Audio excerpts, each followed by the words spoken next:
স্নেহের ভাই বোনেরা, উপস্থিত আছেন উচ্চ বিদ্যালয়ের সম্মানিত শিক্ষকবৃন্দ, আমার সালাম গ্রহণ করেন। আসসালামু আলাইকুম। আজকে 2026 এসএসসি বিদায় অনুষ্ঠানে আমাকে কথা বলার জন্য বলছি।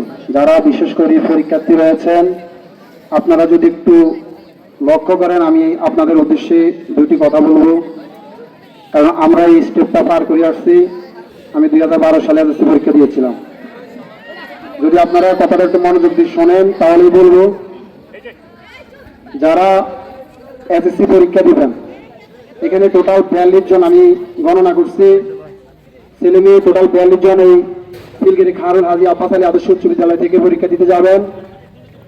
আপনারা আপনাদের প্রস্তুতি কেমন সেটা বলতে পারবো না। ছাত্র থেকে শুনি আপনারা অনেক ভালো প্রস্তুতি নিয়েছেন এবং স্যাররা আপনাদের জন্য অনেক চেষ্টা করছে। আমরাও চেষ্টা করি আপনাদের সুখে দুঃখে আপনাদের পাশে থাকার জন্য।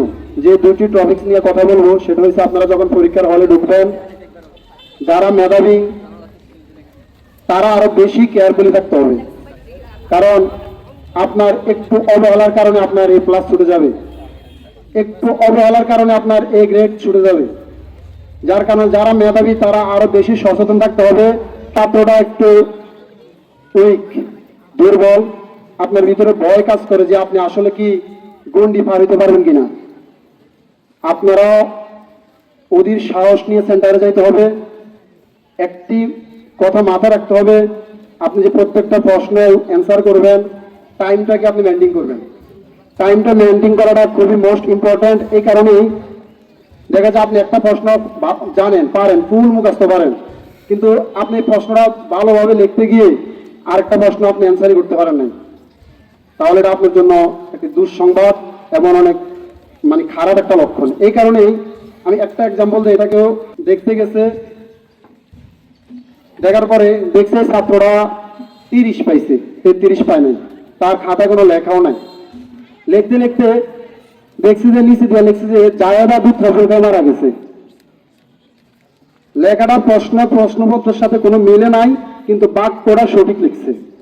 স্যারে বাধ্য হয়ে ওই ছাত্রকে ওই আমলে পাস করানোর জন্য এখানে 2 মার্ক দিছে। তাহলে আমি কথাটা কেন বলছি, আপনার মনে যদি কোনো কিছু না থাকে, যে ছাত্রটা একটু দুর্বল তার উদ্দেশ্যে বলছি, মাথা যা আছে 100 মার্ক অ্যান্সার করার জন্য আপনি প্রতিজ্ঞাবদ্ধ থাকবেন। কখনো এটা থেকে পিছিয়ে ফিরে আসবেন না। দেখুন আল্লাহ আপনার সহায় হবে, আপনি ভালো মার্ক ভালো রেজাল্ট করবেন, রেজাল্ট করে এখান থেকে উত্তরণের পথ বেছে নিতে পারবেন। ভয়ের কিছু নাই। অনেকে, আমি এখানে অপ্রাসঙ্গিক কোনো কথা বলিনি। যদি আপনার মনে কিছুই না থাকে, মনে আসে না, আপনি যা আসে আপনি তাই নিয়ে 100 মার্ক অ্যান্সার করে প্রশ্নপত্র থেকে বেরোয় আসবেন। এটুকু। আর যারা মেধাবী তারা আরো বেশি সচেতন থাকতে হবে, আপনাকে A+ পাইতে হবে। ধন্যবাদ সবাইকে। আর জাকির সাহেব বলে ফেলছে, আপনারা যদি এখান থেকে ভালো রেজাল্ট করে বেরোতে পারেন, আমাদের থেকে এই পিলগিরি সামাজিক ফাউন্ডেশন থেকে, আমাদের পক্ষ থেকে আপনাদের জন্য ভালো কিছু অপেক্ষা করতেছে। আপনাদের জন্য আমরা ইনশাআল্লাহ ব্যবস্থা করব। এই আশা ব্যক্ত করে আমি আমার স্যারদেরকে কন্টিনিউ করে দেওয়ার জন্য এবং সময় নষ্ট করার জন্য দুঃখ প্রকাশ করে দিচ্ছি। সবাইকে ধন্যবাদ। আসসালামু আলাইকুম ওয়া রাহমাতুল্লাহ।